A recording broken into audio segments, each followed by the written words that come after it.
Boost your confidence to talk to women. Let's dive into the instant confidence technique to help you talk to women and take the first step towards building a connection. Imagine you're in a cozy coffee shop, not some dark alley under a bridge. A beautiful woman walks in, orders a non-fat latte, and sits down at a table near you. The pressure is on because she's facing your direction and catches your eye, giving you a polite smile before returning to her phone. You feel the urge to approach her, but your mind starts racing, hijacking your confidence and making you second-guess everything. You're imagining all the ways this could go wrong and how embarrassed you'd be if you did go over. Your heart is racing, your thinking is foggy, your palms are sweaty, and your throat is dry. You've been stuck in this cycle for so long that it feels like there's a massive obstacle between you and the girl. That's where the instant confidence technique comes in. This technique can help you overcome your fears and take action, but it doesn't guarantee that every woman you talk to will be interested. However, if you don't make the effort to talk to them, you won't get anywhere. If you're new to this channel, I'm here to help men understand modern women better, so they can attract and keep the right partner or simply have healthier relationships if they prefer to stay single. Welcome to Just the Tip. Now let's explore a few key insights to help you overcome approach anxiety. Firstly, women generally prefer men to approach them. Recent polls show that over 85% of women on college campuses prefer men to take the initiative. Only about 14% of women prefer to make the first move, and those who do might be the ones steering the relationship. You might be thinking, but they only want the most attractive guys to approach them. The truth is, while certain features like facial symmetry and a strong jawline are universally appealing, polls have shown that every face gets a high score from at least one woman. This means you're not unattractive. You just haven't found the right person who appreciates you yet. Being able to approach a woman shows confidence and bravery, which are attractive qualities to many women. It's kind of like a subtle test of your character. Secondly, remember that women are cautious because they've often been approached by people who don't respect them. They need to feel safe, so they're hesitant to make the first move unless they know you're not going to be a problem. So don't be that guy. If you've got that covered, you're off to a great start. But what does it mean to not be that guy?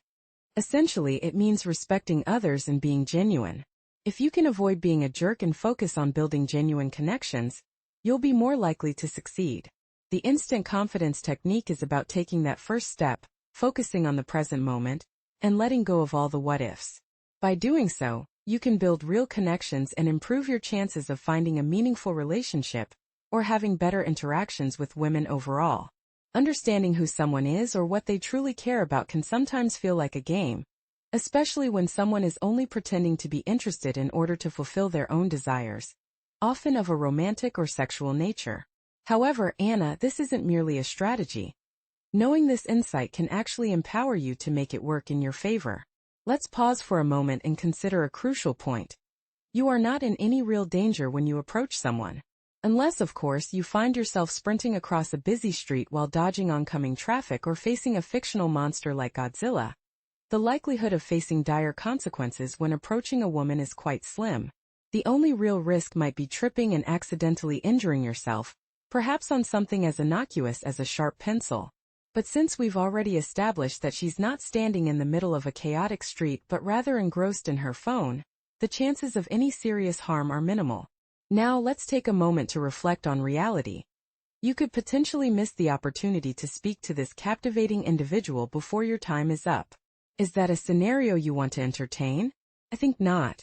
With the understanding that women often appreciate being approached, and that you are not in any life-threatening situation, it's time to prepare yourself to engage in conversation. So muster up the courage and go talk to her. I'm not trying to mislead you. The key is simply to rise from your seat and initiate a dialogue. I can hear you now.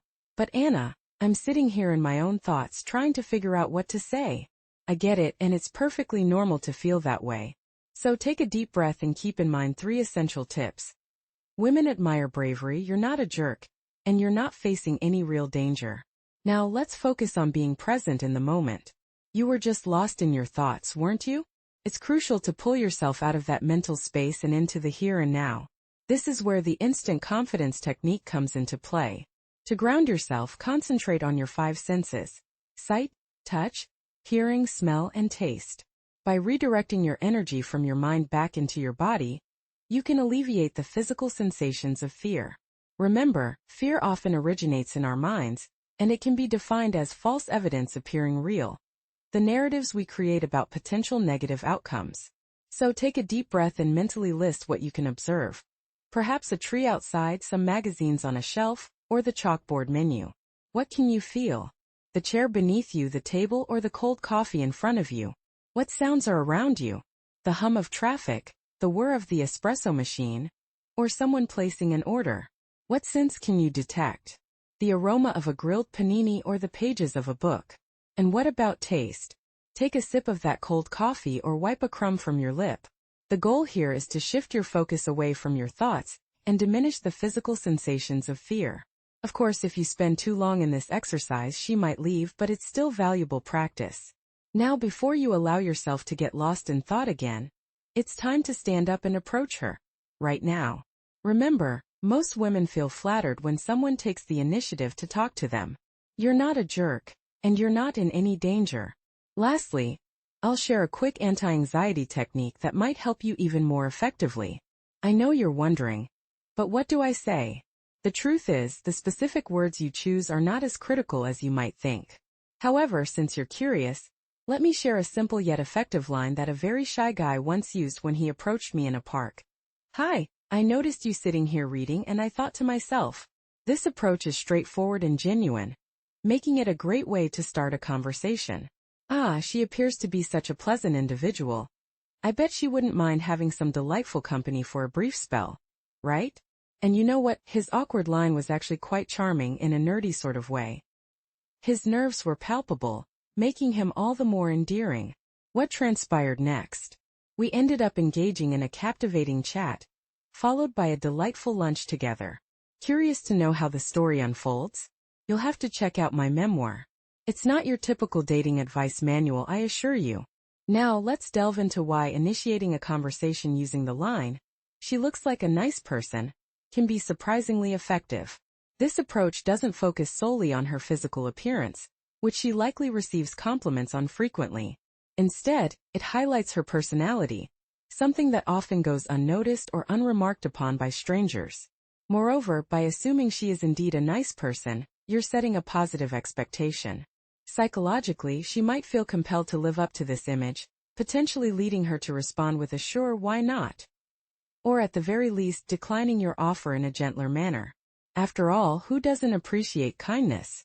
Let's face it though, if you encounter one of those ladies who rudely brushes you off, consider it a narrow escape. You won't perish or wind up behind bars for trying. Saying for a few moments or minutes indicates that you won't overstay your welcome, avoiding any discomfort that could arise from lingering too long. This makes it effortless for both parties to disengage, especially since you're proposing to share just a small sliver of time. Ensure you're the first to depart, adhering to the wingman's golden rule. Always leave them yearning for more. Right from the start, mention that you can't stay long because you've got other commitments. Stay for roughly 5 to 10 minutes, then gracefully exit, suggesting, "I need to take off, but would you allow me to make it up to you by treating you to a coffee sometime?" Why does this strategy work? By assuring her that you're not seeking an extended engagement, you come across as someone with a life outside of the moment. This adds an element of intrigue, as if you have somewhere important to be. Additionally, you're inviting her out without formally asking her out, removing any pressure. No specific date or time is mentioned, demonstrating that you're not overly eager, even if you secretly are. If she agrees, exchange numbers and proceed confidently. Should she decline at any point during the interaction, give yourself credit for summoning the courage and pledge to practice again soon. The ultimate aim is to make the approach, not necessarily to secure her number, a date, or even a seat. You're making progress simply by stepping out of your comfort zone. Each time you practice, the discomfort lessens, making you feel more at ease. This ease rubs off on women too, as they often mirror your emotional state. Here's another tidbit. There's a more thorough method to build lasting confidence, but before I reveal that, let me introduce a quick technique to alleviate anxiety. In one of Andrew Huberman's videos, I learned about the physiological sigh, a simple yet powerful tool that instantly resets your nervous system. It's remarkably easy to perform and can significantly reduce anxiety. Let's dive into a simple breathing exercise. Start by taking a quick deep breath in through your nose. Before you let it out, take another quick inhale. Then, slowly release the air through your mouth or nose, as if you're exhaling through a straw. You might not want to use your nose like a straw, but that's the idea. The exhale should be extended, but you can do it more subtly if you're in a public setting. If you're interested in a free PDF cheat sheet for my instant confidence technique, I'll include a link in the show notes and at the end of the video. For those ready to explore everything you need to know about finding a girlfriend, gaining confidence, and maintaining it, my Wake Up to Love program is perfect. It's designed to fast-track you to your happy ending, focusing on understanding what women truly desire, beyond what they might say they want. The program helps identify and address the blind spots that may be holding you back, all while staying true to who you are. It provides a step-by-step guide to attracting and keeping a partner. If you're ready to be brave, tackle challenges, and find your partner, this is the sign you've been waiting for. The Wake Up to Love program will guide you there, provided you're willing to put in the work. It's important to note that this is about self-development, not just pick-up artist tactics. There's a fair amount of homework involved, and it won't be effective unless you commit to it. Thank you for being here and for watching until the end. I wish you all the love and courage you need. God bless.